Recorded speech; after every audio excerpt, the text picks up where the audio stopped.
Hello, everyone, and welcome to this bonus edition of Rewind to commemorate the one-year anniversary of JNC Radio, this program. As always, this is Cameron here, and as I'm joined today here by Bryant for this very special show and occasion. Yes, you are. How's everybody doing? It's Bryant. It's really good to be here today, and before we start getting into the Great American Bash, I thought with this being the one-year anniversary, we'd just take some time in the beginning to talk about the past year on here, favorite shows, memories, whatever anyone wants to talk about. Now's the time to do it. Who wants to start? Yeah. For me, it's got to be Extreme Rules 2020. No, it's the horror show at Extreme Rules. Oh, yeah. You can go first, obviously, since you're the one that created the thing. Yeah. No, yeah, just, I touched on it a little bit on the Rewind, the Swineversary 2010 Rewind, the Rewind number 32. Some of the ones I've enjoyed, I enjoyed doing all the Royal Rumble rewinds. I thought those were all pretty fun to do. Not even so much like always like for the show, because obviously I like doing all the shows, but just like the replay value. Like I really enjoyed doing the 2007 Royal Rumble, with when Taker won, and you had the face off with him and Shawn at the end. That one I really enjoyed. I really enjoyed the 2008 Rumble. I really enjoyed like the 2001 Rumble, and doing like some of the older pay-per-views. 2001. What was another one we did? 1999. Did a lot of them. So I really enjoyed doing those. I enjoyed doing the WrestleMania rewinds. Hope to do plenty of more. WrestleMania 36 without we ourselves here on the show right now. Us two, I thought we did a pretty good job with that one, and I also really enjoyed the Money in the Bank 2011 show we did, where we had Josh on there, and we had like a 3-person team going. I thought that one turned out to be pretty good as well. So those are probably like some of my favorites. And what's something else? Yeah. A lot of good ones. For me, it's mainly been just going through 2008. It's been fun because that was our childhood. Yeah, exactly. And it's just been fun to revisit that and all that stuff. Because I'm not mistaken, it's that year, 2007, the year you actually started watching WWE. That was the first year I started watching WWE like on a regular basis. My first exposure to it, I believe, was like 2005, 2006, maybe. I think as far as back, maybe 2005. So I had like a friend growing up at the time, and he had another friend there, and they used to play the Day of Reckoning on the GameCube, and they had all the action figures and the magazines and everything, and I just got I got into it there, and then by 2007 I was just totally hooked, and that's where it started for me. So going back and seeing the pay-per-views and just watching basically bits of the product here, from the time period when I was young, growing up as a fan, it's always fun to relive that. And I guess maybe to go backtrack to just how it all began, it was basically just an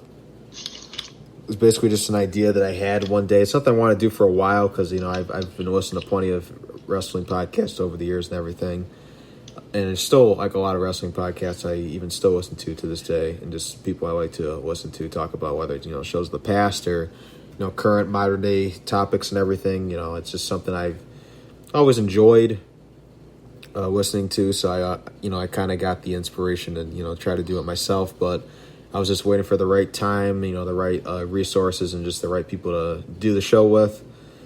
So I had just presented the idea to do it one day, and from there we were basically off. Started with the Extreme Rules 2019 pay-per-view, and then from there we started doing shows every month from that point on, except March we had a bit of a hiatus. And in the beginning it was kind of challenging because we weren't super consistent. Thankfully, since we've come back that first week of April, since then we've had a show every single week of some kind, so that's always a good feeling. But I remember in the beginning consistency was just bit of a problem sometimes. So I remember from our first show in July, which was Extreme Rules of last year, 2019. From there till SummerSlam, we didn't have another show. So I thought that was something that needed a change and be worked on. And then I remember there was periods where like we'd have a few weeks of shows, and then like we'd take like 2 weeks off, and there like wasn't anything. There's a pay-per-view, then like there's a little gap in between.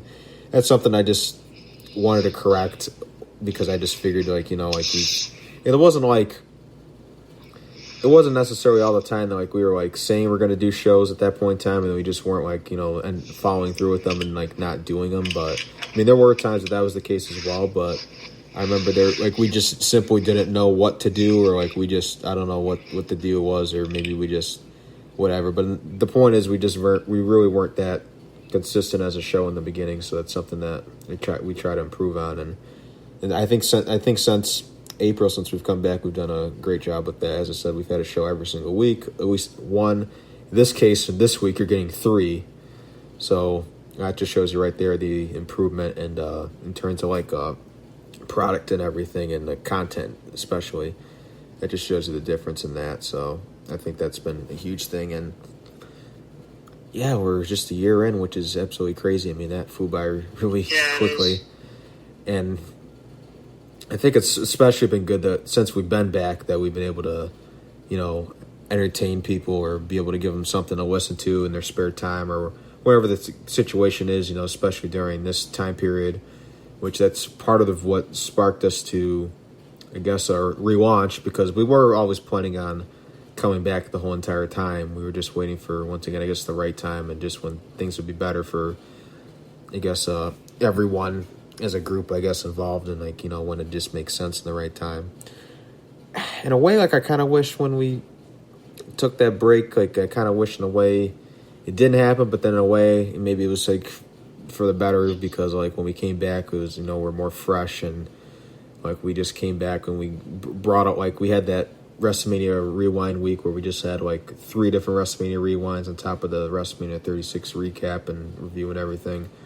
So we had that, and then since then, like, we've offered different kinds of shows. Like we've had ECW pay-per-views, and hey, we're even going to have an ECW Rewind next week, Heatwave 98. We've even offered some TNA pay-per-views, and I had like a Slammiversary review and recap of this past Saturday night show. I mean, like, we've offered like we've been able to put out like a bunch of different kinds of stuff to appeal to different kind of audiences, like. Because I remember when we first started with the TNA shows back when we did that, the Forgotten Monday Night War show, where it was the night that Impact went head-to-head with Monday Night Raw, with Bret Hart's return and Hulk Hogan's debut in TNA. And I thought that it would just be a very interesting show to do, just because I didn't think that there would be like much other people out there, talking about that. I think I may have seen like maybe 1 or 2 videos that were about that, but it was whatever. But I wanted to do it especially because it was like 10 years after the fact. Because 2010 was 10 years ago now, which is just crazy to think about. But so we started like with that, and then at the beginning I was kind of disappointed with the show, not like in terms of like what we did, but originally it wasn't like in terms of like total poise and everything, it wasn't really quite where I wanted it, which just based off of like the effort and like the time I thought that was put into it. So I was kind of disappointed with that. But the goal was to try to do maybe like 4 TNA rewinds a year, because like usually TNA or Impact Wrestling now, they have like 4 pay-per-views a year. So I kind of wanted to tie it into like, just kind of, I like themes on the show. Like if there's like a SummerSlam, or like, there's like a WrestleMania, or just like some pay-per-view, and like it's coming up again, it's gonna happen that Sunday. I kind of like to have like a rewind the same weekend maybe, which is like, the same thing as that, like it just like one from the past or something. I like my things to correlate, just like make sense. So I wanted to do that with the TNA pay-per-views. So I was able to do that with the Monday Night War one, the Forgotten Monday Night War one. I did one with TNA Lockdown 2009, which is actually one of our highest played shows on here. And then we did our Hard to Kill review also back in January, and that show also did well. And just recently did the Slammiversary 2010 rewind number 32. And then I did the Impact Wrestling Slammiversary 2020 review this year recently. So I hope those recent shows both do well. And yeah, we got that. And as I said, we got the ECW pay-per-view. We did Barely Legal 97, the first ever ECW pay-per-view. That was a very unique experience because we'd never done an ECW pay-per-view before on the show. So that was a different experience. So I hope to do more.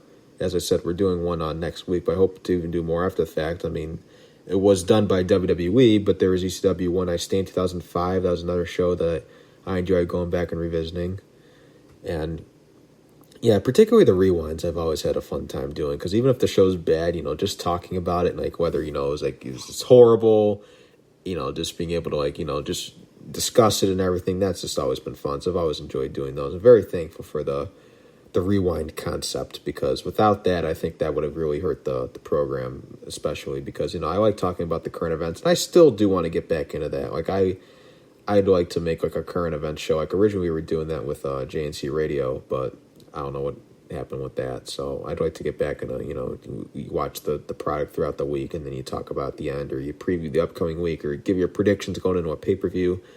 I'd like to get into more of that stuff, because I think what we got going right now is good, but I think if we really want to expand it and take it to the next level, we should try to add or try different things, and just add on to that. So I've always enjoyed the rewinds, and then the pay-per-view review and recaps. Those I think have been the hardest to put together, because we've had them and everything. Like we even had one for Extreme Rules, or the horror show at Extreme Rules, recently, for yesterday's show. But it's those are always the hardest to put together, also because with the rewinds you can take notes, and you can take notes for the current shows, but it's I think it's easier with the rewinds, because you can just rewatch it, and you can stop it in between. And usually all the time when we watch the rewind, it's whether it's the two of us or the three of us all together on there, we all watch it together so we could feed off of each other's ideas, much like we probably are going to do for this show as well. So there's always that. But with the review and recaps, those are also you have less time to prepare for those, because usually when we get to those, it's usually a lot of the time it's right after they happen. So, those are harder to put together. But we still obviously do it nonetheless, because we got to give you current stuff too. I mean, we obviously, there's plenty of podcasts out there who just cover stuff from the past. But I think with what we're trying to do here, we're trying to, give you a little bit of everything, because we want to appeal to the different kinds of audiences as well. So, yeah, that's pretty much all I have to say about it. You got anything you want to add to it about shows you've enjoyed in particular, or anything, or things you've liked on the show, moments?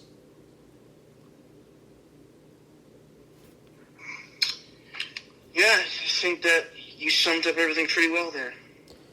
You got a favorite show, favorite rewind that we've done off the top of your head you can name? Oh, jeez.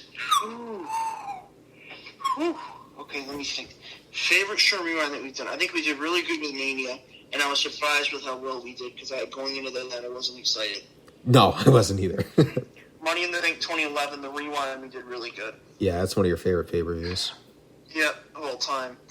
Uh-huh. And then, mainly those two. Those two are probably my favorite. Yeah, I just like the WrestleMania. I really like the... And the AEW shows we do. Oh, yeah, for sure. Yeah, we did Double or Nothing 2020 this year. The one show I really wish we would have done, that was actually during the hiatus that had been taken. I really wish we would have done Revolution, because I think in hindsight, maybe we could have made that one last. I remember that exact same week. It was the same week of Super Showdown, and I remember I was just down about that, and I remember watching the pay-per-view that Saturday night with Revolution, and I'm it was just basically, it's just like a relief of joy, because it's that just shows that at least there was something else out there, that could be done in a way that people can enjoy, and it was just really done. And Revolution for me was probably my favorite pay-per-view of 2020, which is also why I wish we would have done it as well. So there's always that. But yeah, Double or Nothing. Anytime we do an AEW pay-per-view, that's always fun. I really like doing the Impact pay-per-views, just mainly because I'm a big Impact fan. And then the TNA pay-per-views I just always like, just because they're so different. Even if it's not a great show or necessarily or anything, it's it's on Impact Plus. It's a whole completely different deal. And it's just, it just has a different feel to it. So I always enjoy doing those, because even the ECW pay-per-views, we get those off the network. So those are always completely different.